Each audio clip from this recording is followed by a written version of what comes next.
आप लोगों को पता है टेलीकॉम में क्या चल रहा है? नहीं पता? मैं बताता हूं भाई टेलीकॉम में क्या चल रहा है। देखो, सबसे पहली चीज मैं बताने वाला हूं कि आगे 10, 5, 15 दिनों में प्लान्स के जो रेट हैं भाई बहुत बढ़ने वाले हैं। इतना कि नॉर्मल आदमी अनलिमिटेड शायद अफोर्ड ना कर पाए। मैं ऐसा क्यों बोल रहा हूं, मैं आपको बताता हूं। सबसे पहले आपको पता है ऑयल क्राइसिस चल रहा है, ठीक है? बहुत बुरी हालत चल रही है दुनिया में हर जगह, ठीक है? तेल वेल की, एलपीजी की कमी आप सबको पता होगा, है ना? कोई नई चीज नहीं है। अब यहां पर एक टेलीकॉम एंगल भी आ गया है। अब इंडिया में बहुत जगहों पर बहुत लाइट कट रही है, एंड जो ये टावर होते हैं नेटवर्क वाले, ये किससे चलते हैं? बिजली से चलते हैं। एंड जब बिजली कट जाती है तो आप लोगों के यहाँ तो इन्वर्टर लग रहा है, वो लोग क्या इन्वर्टर वगैरह नहीं लगाते, उनकी जो लागत बहुत ज्यादा है बिजली की, बहुत चाहिए होती है, तो वो लोग क्या करते हैं, जनरेटर वगैरह से करते हैं। तो जनरेटर किससे चलता है? जनरेटर डीजल से चलता है दोस्तों, और डीजल बहुत महंगा हो गया है। यानी कि जो पहले कंपनियां पैसा देती थी डीजल से अपना टावर चलाने का, वो कम था, अब वो ज्यादा पे कर रही हैं। सो कंपनियां जब ज्यादा पे कर रही हैं डीजल के लिए, तो वो पैसे कहां से निकालेंगी?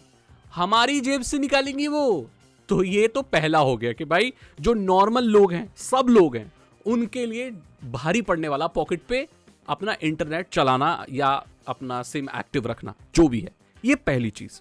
दूसरी चीज ये हुई है कि आपको पता होगा कि एयरटेल ने नेटवर्क स्लाइसिंग से एक प्रायोरिटी सर्विस निकाली, जिसमें पोस्टपेड जो लोग हैं, जो लोग बिल भरते हैं एयरटेल का, उनको बेटर सर्विस मिलेगी, बेटर नेटवर्क, बेटर स्पीड और ओवरऑल अच्छा एक्सपीरियंस मिलेगा। इसके लिए उनको प्रीमियम पे करना पड़ेगा या पोस्टपेड पे स्विच करना पड़ेगा, प्रायोरिटी। तो यहां पर बहुत से लोगों ने अपोज किया कि ये नेट न्यूट्रलिटी के अगेंस्ट है। नेट न्यूट्रलिटी ये कहता है कि भाई इंटरनेट पर सब कंटेंट समान रूप से मिलना चाहिए, इंटरनेट एक्सेस समान रूप से मिलना चाहिए, उसमें पैसे के हिसाब से भेदभाव नहीं होना चाहिए।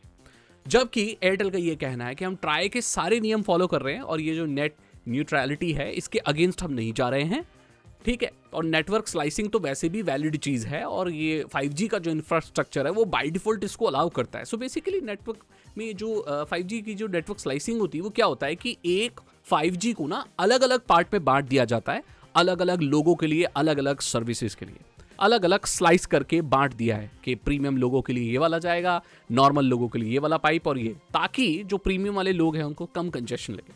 तो ये वीआईपी लाइन वगैरह जो होती है ना, उस तरीके से भाई वीआईपी लोगों के लिए अलग लाइन है जहाँ कम भीड़ होती है, नॉर्मल लोगों के लिए अलग है ज़्यादा भीड़ होती है। इस तरह से चीज़ें यहाँ पर हो रही हैं। अब ट्विस्ट ये है कि जियो ने कह दिया है कि ये गलत नहीं है, और जियो भी एयरटेल का साथ दे रहा है, और यही दो बड़े प्लेयर हैं इंडिया में। और अगर ये इस चीज़ को सपोर्ट कर रहे हैं, दैट मीन्स इंडिया में ये आना है। यानी कि इंडिया में जियो और एयरटेल दोनों अपनी प्रीमियम 5G सर्विस लाने वाले हैं। Premium 5G service self explanatory है, यानी कि आपको इसमें ज्यादा पैसे देने पड़ेंगे, लेकिन आपको अनलिमिटेड या बेटर सर्विस क्वालिटी, वो सारी चीजें मिलेंगी। यानी कि इससे साफ रास्ता दिख जाता है इन कंपनियों के लिए कि अब ये ज्यादा चार्ज करेंगी तभी आपको अनलिमिटेड या बेटर सर्विस देंगी। ये कंपनियां जो स्ट्रगल कर रही हैं 5G को मोनेटाइज करने के लिए, तो अगर उनको ऐसा मौका मिलता है तो ये बिल्कुल नहीं जाने देंगी। ये ज्यादा पैसा कमाना चाहती हैं, एंड इसका यही मतलब है कि जो नॉर्मल यूजर हैं वो डीजल के प्राइसेस की वजह से उनके भी रेट बढ़ जाएंगे। जो सिम एक्टिवेट रखना चाहते हैं, सिर्फ जो बेसिक 1.5 GB 1 GB वाला प्लान जो रिचार्ज कराते हैं, उनके रेट भी बढ़ेंगे।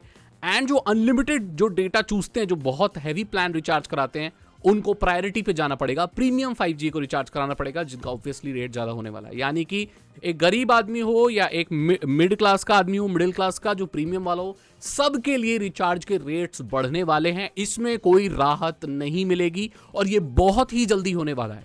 आप देख रहे हो इंडिया में हर चीज का जो प्राइस है बहुत ज्यादा बढ़ रहा है, हर चीज महंगी हो रही है दोस्तों। तो फिर टेलीकॉम कंपनियां क्यों पीछे रहेंगी? इतनी बुरी हालत है कि जो स्मार्टफोन पहले 10,000 का मिलता था वो अब 20,000 का मिल रहा है, जो पहले 5,000 का मिलता था वो अब 10,000 का मिल रहा है। और इसीलिए हम प्रमोट भी कर रहे हैं, क्योंकि भाई आजकल वक्त में इतनी हालत खराब है कि आपको अगर 10,000 के नीचे, 20,000 के नीचे कोई सही फोन मिल जा रहा है, बहुत अच्छी बात है, क्योंकि डबल हो चुके हैं रेट। अब सांस भी ले रहे हो तो भी रेट बढ़ जा रहे हैं चीजों के। भाई कुछ भी सस्ता नहीं है, अब सब महंगा है, और ये हालत और आगे बिगड़ने वाली है। सो मैं यही कहूंगा 3-3 महीने का अगर कर सकते हो, पैसे हैं, मैं ये कोई पेड प्रमोशन नहीं है, पैसे हैं तो रिचार्ज करा लो, थोड़ा कम लोड पड़ेगा, है ना, 2-3 महीने का, लेकिन फिर उसके बाद कराना ही पड़ेगा। भाई कहाँ जाएंगे बच के जब चीज़ें महंगी हो जाएंगी। तो इसी के साथ इस वीडियो को मैं एंड करना चाहता हूँ। भाई बुरे वक्त बिल्कुल आने वाले हैं, बुरे दिन, देखते हैं क्या होता है। अगर आपको वीडियो अच्छी लगी तो लाइक करें, दोस्तों के साथ शेयर करें। मैं मिलता हूं आपसे अगली वीडियो में। Thank you so much and good bye.